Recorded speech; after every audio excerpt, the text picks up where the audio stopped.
Alors, le premier dossier, donc il s'agit du dossier 1, conférence des deux. Je l'ai intitulé « Le dépistage du cancer du col de l'utérus ». Et donc je vous reprends l'énoncé. En résumé, c'est une patiente de 54 ans qui vient consulter en fait pour une altération de l'état général.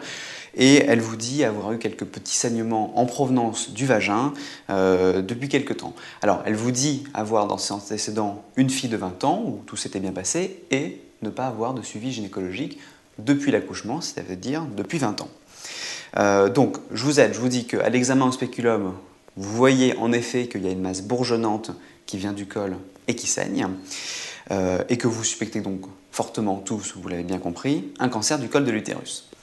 Alors la première question, c'était les bases.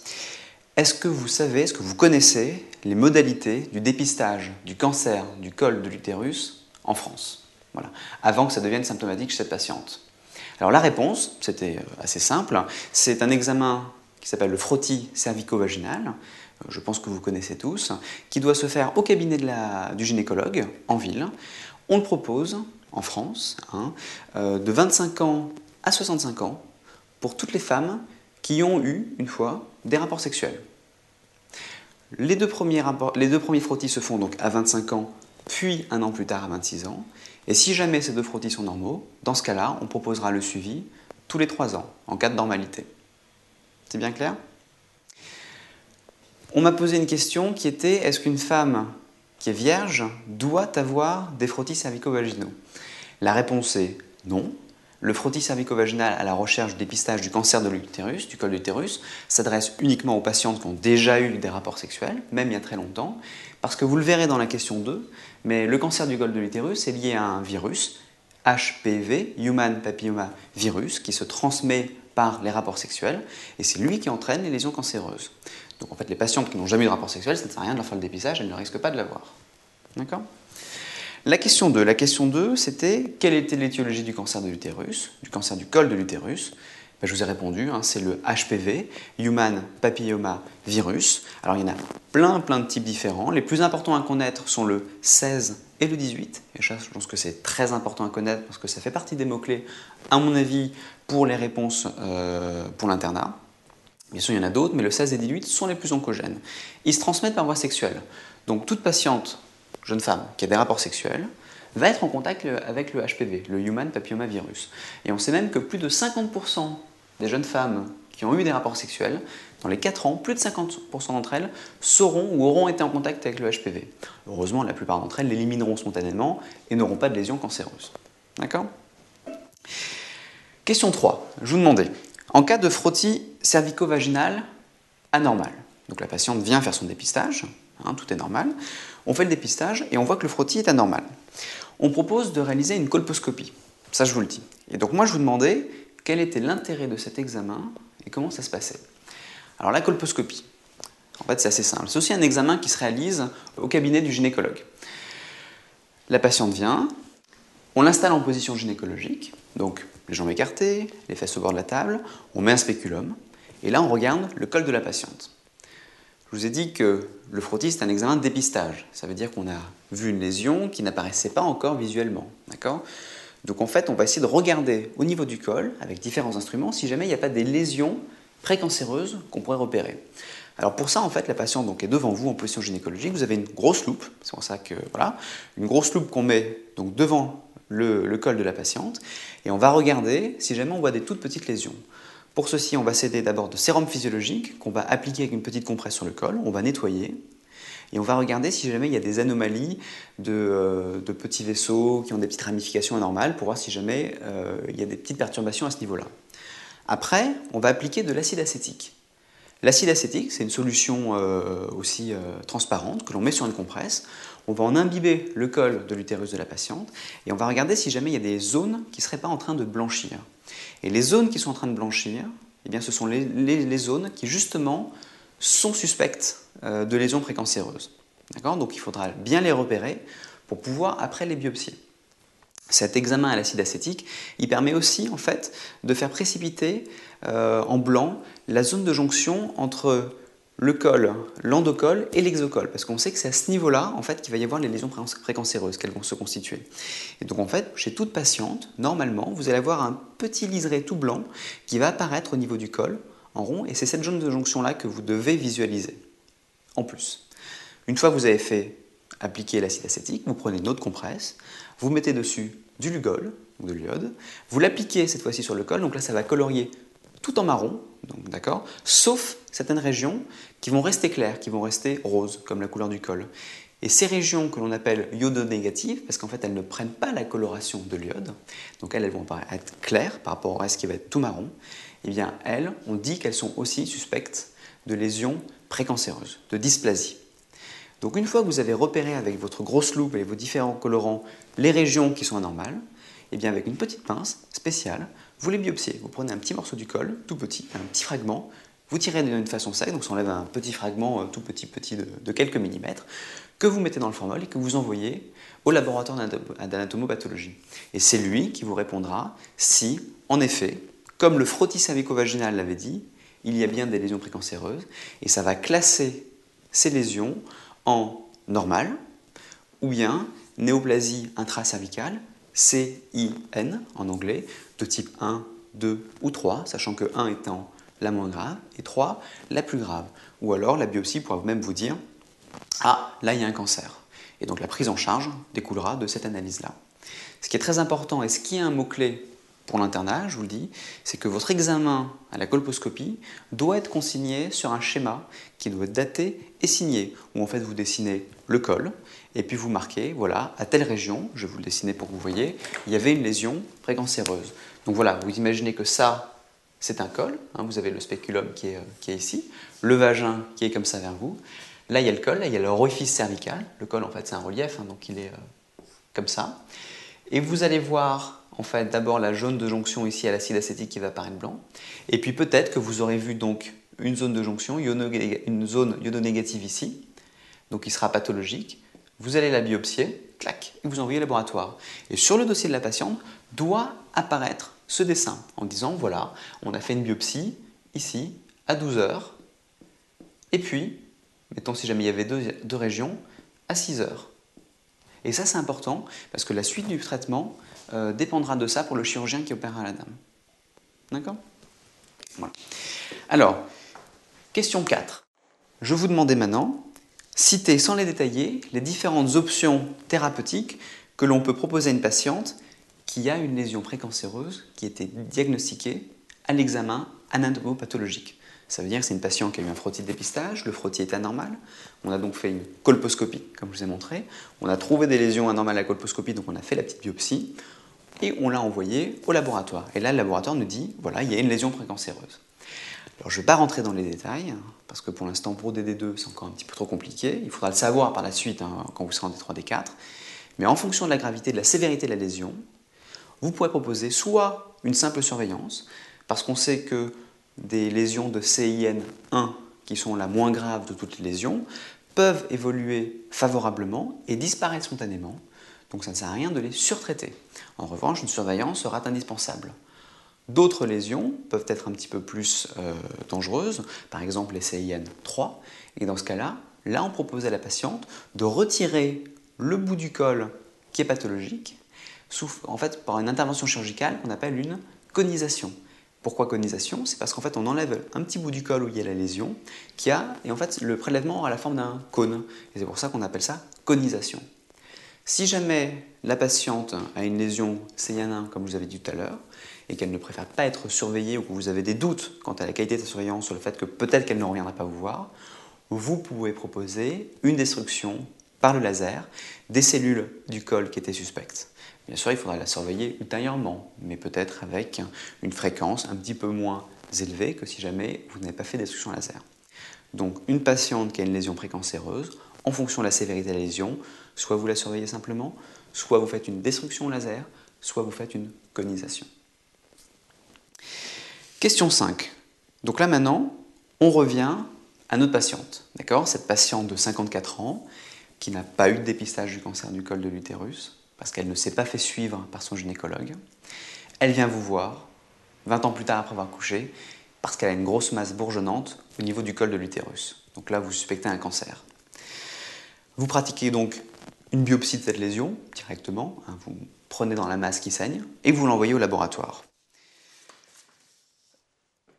Moi, je vous demandais, que recherchez-vous à l'examen physique pour évaluer l'extension locale de la tumeur, en attendant les résultats, parce que vous le suspectez fortement. Bien, vous avez une tumeur du cancer du col de l'utérus, suspicion. Vous êtes en attente de la biopsie. Pour savoir ce que vous allez rechercher, il faut bien comprendre l'anatomie. Sur une coupe de profil sagittal du corps humain, du pelvis, chez la femme, ici vous avez l'avant, ce que je vais vous dessiner, et ici vous avez l'arrière. D'accord ? Donc les fesses de la patiente sont de ce côté-là, et son pubis est ici. Très schématiquement, vous savez que vous avez la vessie en avant, avec l'urètre. Vous avez l'utérus qui est à ce niveau-là, avec le col et le vagin qui est ici. Et derrière, vous avez le rectum, que vous savez, à ce niveau-là. D'accord ? D'avant en arrière. Et sur les côtés, de part et d'autre de l'utérus, il y a ce qu'on appelle les paramètres, qui est le tissu cellulaire qui se trouve de part et d'autre de l'utérus. Et c'est un tissu où vont cheminer les uretères, d'accord, qui viennent du rein, et qui vont, le rein qui sont situés plus haut, qui vont venir à la vessie, ils passent de chaque côté du col de l'utérus. Donc vous, votre question, ça va être de savoir quelle est la taille de la tumeur, et y a-t-il un envahissement de cette tumeur qui est à ce niveau-là, au niveau du col de l'utérus? Est-ce que cette tumeur envahit l'utérus vers le haut, au niveau de l'isthme et du corps? Est-ce que ça envahit vers le bas le vagin? Est-ce que ça envahit vers l'avant la vessie? Ou est-ce que ça envahit vers l'arrière le rectum? Ou est-ce que ça envahit sur les côtés les paramètres, avec risque de compression urétérale et donc après de complications rénales à type d'hydronéphrose ou d'insuffisance rénale? Donc l'examen, tout simplement, c'est le toucher vaginal. Avec, je vous rappelle, un toucher vaginal, c'est toujours une main sur le pubis de la patiente et l'autre main dans le vagin. Vous allez palper la masse, essayer d'apprécier sa taille, sa dureté, et voir si jamais elle reste mobile, ça veut dire qu'elle est juste au niveau du col, et le col, il peut un petit peu bouger quand vous bougez la main, ou est-ce que la masse a commencé à envahir le vagin, et donc là vous sentirez qu'elle déborde sur la paroi vaginale, ou est-ce qu'elle est fixée sur les côtés au niveau des paramètres et que vous n'arrivez pas à la bouger. Et il y a vraiment des patientes qui malheureusement consultent trop tard parce qu'elles n'ont jamais eu de dépistage, elles ne sont pas fait suivre, elles se sont un petit peu négligées, et quand vous arrivez, vous sentez une masse pierreuse, complètement dure, fixée au reste du bassin, et là vous essayez de voir est-ce que ça envahit plutôt le paramètre droit, le paramètre gauche, est-ce que ça envahit le rectum, vous pouvez même faire un toucher, il faut faire un toucher rectal dans ce cas-là pour essayer d'évaluer l'envahissement. Si jamais la patiente est trop douloureuse pour faire l'examen, parce que ça arrive, il y en a qui ne peuvent même pas être examinées tellement elles ont mal, alors là elles ont vraiment attendu trop longtemps pour venir, dans ce cas-là on fait l'examen sous anesthésie générale, où là, calmement, elle dort et vous pouvez vraiment apprécier l'envahissement. Si jamais vous avez un doute d'envahissement vers l'avant, vers la vessie, vous pourrez proposer à la patiente de lui faire en même temps, puisqu'elle dort, une cystoscopie, où vous glissez une petite caméra par l'urètre et vous allez voir dans la vessie, si jamais, dans la vessie, vous voyez qu'il y a des cellules tumorales qui sont en train d'envahir la muqueuse vésicale. D'accord ? Tout ça est très important.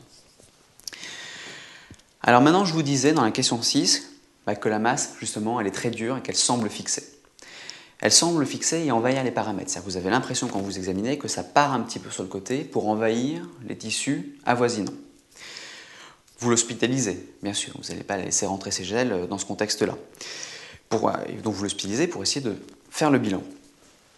Vous recevez l'examen anatomopatologique et là je vous dis, oui, c'est un carcinome épidermoïde du col utérin. Donc votre suspicion diagnostique est confirmée et vous réalisez un examen d'imagerie, à savoir une IRM pelvienne.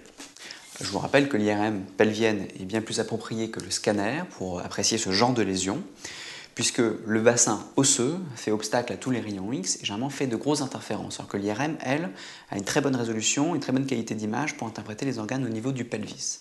Alors, question 6, donc là je vais vous présenter une iconographie que je vais vous montrer tout de suite.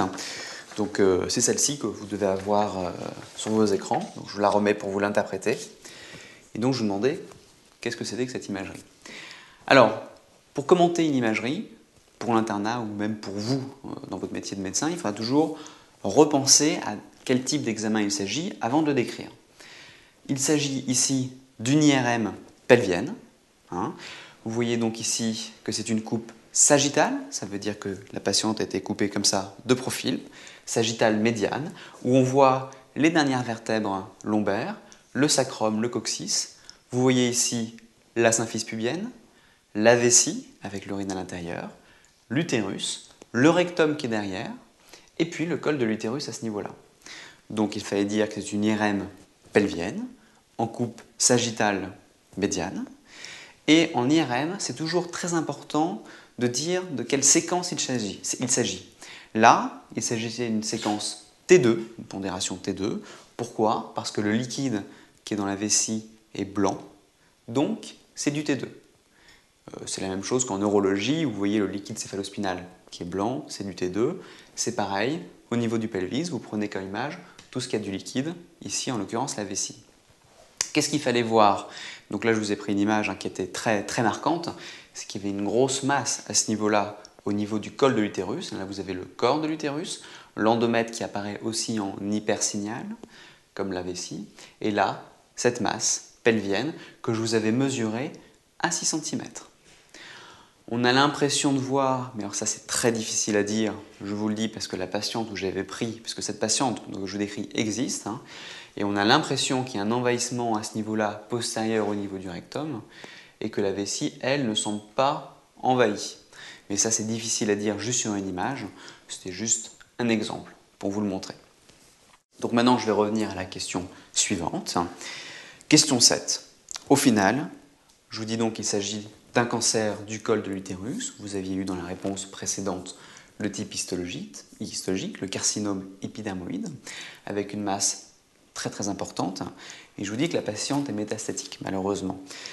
Donc, elle bénéficiera d'un traitement palliatif, puisqu'on ne pourra pas la guérir, par chimiothérapie et radiothérapie. Maintenant, la patiente, il faudrait savoir si jamais il existe un vaccin contre le HPV, le Human Papillomavirus, qui justement est responsable de la plupart de ces cancers du col utérin. Alors la question c'est, est-ce qu'il en existe un et est-ce que sa fille de 20 ans peut en bénéficier? Alors la réponse est, bah oui, heureusement maintenant il existe un vaccin contre le HPV, Human Papilloma Virus oncogène. Alors il existe deux types de vaccins.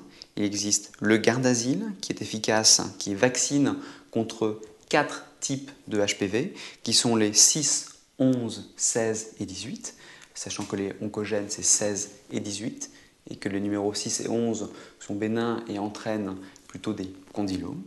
Et il y a un autre vaccin qui est le Cervarix, qui lui est spécifiquement efficace contre le 16 et le 18. Donc c'est ça qui est important à savoir. Donc oui, il en existe. Quelles sont les indications de ce vaccin? Les indications de ce vaccin, ce sont toutes les jeunes femmes, jeunes filles ou femmes, qui n'ont jamais été en contact avec le HPV oncogène. En France, l'âge du premier rapport sexuel est généralement entre 16 et 17 ans, pour le moment. C'est pour ça que l'on a proposé de vacciner toutes les jeunes femmes de 14 ans avant qu'elles aient leur premier rapport sexuel, pour qu'elles soient immunisées contre le HPV avec lequel elles seront en contact au moment où elles auront leur premier rapport sexuel. Après, pour toutes les jeunes femmes qui n'ont pas pu s'en vacciner à l'âge de 14 ans, parce qu'elles ne voulaient pas, parce que leurs parents n'étaient pas au courant, parce qu'elles n'y avaient pas eu accès, il y a une vaccination de rattrapage jusqu'à 24 ans pour toutes les femmes qui le désirent, si jamais elles n'ont pas encore eu de rapport sexuel, ça veut dire si jamais elles n'ont pas été en contact avec le HPV, ou bien pour celles qui ont eu des rapports sexuels, mais on peut faire le vaccin que dans l'année qui suit le premier rapport sexuel. Parce qu'on pense qu'il y a peut-être des chances qu'elles n'aient pas été en contact lors de leur premier rapport avec le HPV, et donc on se dit que ça peut être utile de les vacciner. Donc la fille de cette patiente, qui a 20 ans, peut bénéficier de la vaccination de rattrapage, oui, elle le peut, si jamais elle n'a pas eu de rapport sexuel, ou si jamais ses premiers rapports sexuels datent d'il y a moins d'un an. Donc maintenant, la dernière question de ce dossier, la question 8. Si la fille de cette patiente se fait vacciner contre le HPV, 16 et 18, ceux qui sont oncogènes, est-ce qu'elle devra tout de même avoir un suivi gynécologique avec le frottis cervico-vaginal de dépistage? Eh bien la réponse est oui. Je vous ai dit que les vaccins vaccinés contre les HPV oncogènes 16 et 18, uniquement, ceux-ci sont responsables de 70% des cancers du col de l'utérus. Ça veut dire qu'il en reste 30% des cancers du col qui sont liés à d'autres HPV pour lesquels la patiente ne sera pas immunisée. Donc, elle devra quand même avoir un suivi gynécologique régulier à partir de 25 ans, puis, si jamais elle a des rapports sexuels, bien sûr, puis un an plus tard, donc à 26 ans, puis tous les 3 ans, si jamais il est normal. Alors, ces recommandations actuelles seront peut-être modifiées dans quelques années parce que l'épidémiologie du cancer du col de l'utérus risque de changer grâce à la vaccination. Mais pour l'instant, rien n'a changé. Et il faut bien insister pour dire aux jeunes femmes, aux jeunes filles qui se font vacciner, pour leur dire à leurs parents, oui, vous avez été vacciné contre les 16 et 18, vous êtes donc protégé contre plus de 70%, enfin contre 70% des cancers du col de l'utérus, mais il en reste quand même 30% qui font que vous devez quand même continuer à vous faire suivre pour le cancer du col de l'utérus par le frottis cervico-vaginal. Ça, c'est primordial. Et je vous ai présenté le cas de cette patiente de 50 ans qui n'a pas été suivie pendant une vingtaine d'années et qui revient avec un dramatique cancer du col de l'utérus. C'est quelque chose qui aurait pu être évité. Et donc voici la fin du dossier, du premier dossier de la conférence de gynécologie adressée au D2.